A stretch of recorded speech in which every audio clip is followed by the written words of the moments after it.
This is a great one. Bilal Muhammad, Gilbert Burns, Henry Cejudo coming back after 3+ years away, taking out Aljamain Sterling. They've had beef for what feels like a really long time. I guess, how pumped are you, Dana, for this one? Yeah, no, this is a very fun fight and obviously a very fun card. Tons of good ones on this one. But the main event, if you look at these guys' credentials as far as wrestling goes, this should be one of those fun fights where, their wrestling stalls each other out and it ends up being a stand-up war. Neither guy has ever been submitted. Both guys are great wrestlers. It's a fun one. I cannot wait. I know you're somebody who believes in ring rust, Dana. What do you think? Henry, obviously, he's got a ton of experience, but bottom line, he hasn't fought in 3 years. Do you expect him to be like a little bit of a fish out of water at first? I'm a huge believer in ring rust. But, one of the things I was just thinking, because I've been asked this question a few times, and I was literally just thinking about it. Henry Cejudo trains with a lot of guys, trains guys to get ready for fights. He hasn't really put on a ton of weight. Some of these guys retire and blow up. He never really did. It's going to be interesting, but I'm a believer. I'm a believer in ring rust, and Sterling's been active. We'll see what happens. Only Saturday can tell. Do you think he will be? Will he have benefited from coaching, from training the great fighters that he has over the last few years, particularly Jon Jones and Demetrius Johnson? He's obviously spent some time with those guys. Do you think that ends up actually helping him, even though he was technically the coach? I think so. I'm sure that he's done a lot of wrestling with these guys, and has stayed in shape. But again, training is not fighting. Fighting is a whole nother ball game. So, but when you look at what an incredible athlete Cejudo is, look at Jon Jones. Jon Jones has been off for 3 years. Look how easy he made it look to come out with 0 gone. So, maybe Cejudo is that type of freak athlete.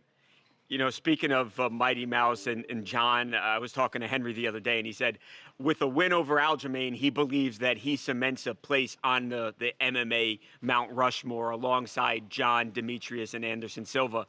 What do you think, being a historian of MMA? Well, there's no doubt the guy has broke a lot of records, and he's accomplished a lot here. And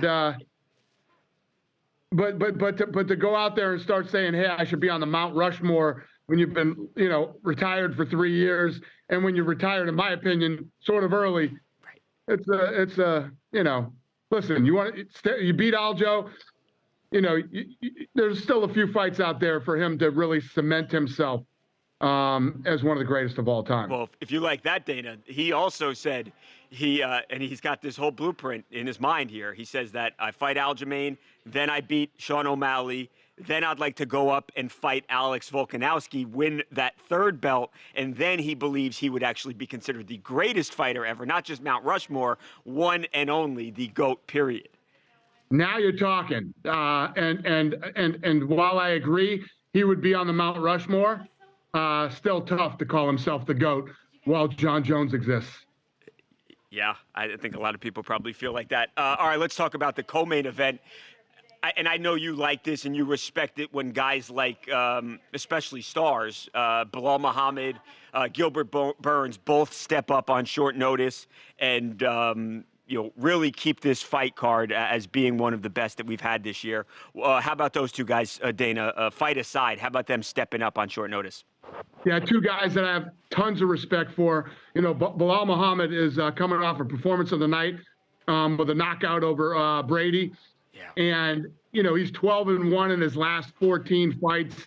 Guy's been incredibly active. He's taken out some really tough guys. And Gilbert Burns, I mean, just his last performance in Miami, how easy he made that look, and his absolute war with Khamzat Chimaev. I mean, there's no way that this fight isn't absolutely badass. Both guys believe, Dana, that they can be so incredible and so impressive out there that they can jump Colby. Is that possible, or is that just not something that's going to happen? Yeah, listen, Colby, I've made it very clear that Colby's got the next shot, but, these guys are definitely cementing themselves to be the next guy. Right, so they would fight the winner of Leon, presumably fight the winner of Leon and Colby. 100%. Love it. Anyone else on the card? Obviously, those are the two fights that have gotten the most attention. Anything else as you look up and down that you say, hey, that could really be a hell of a fight?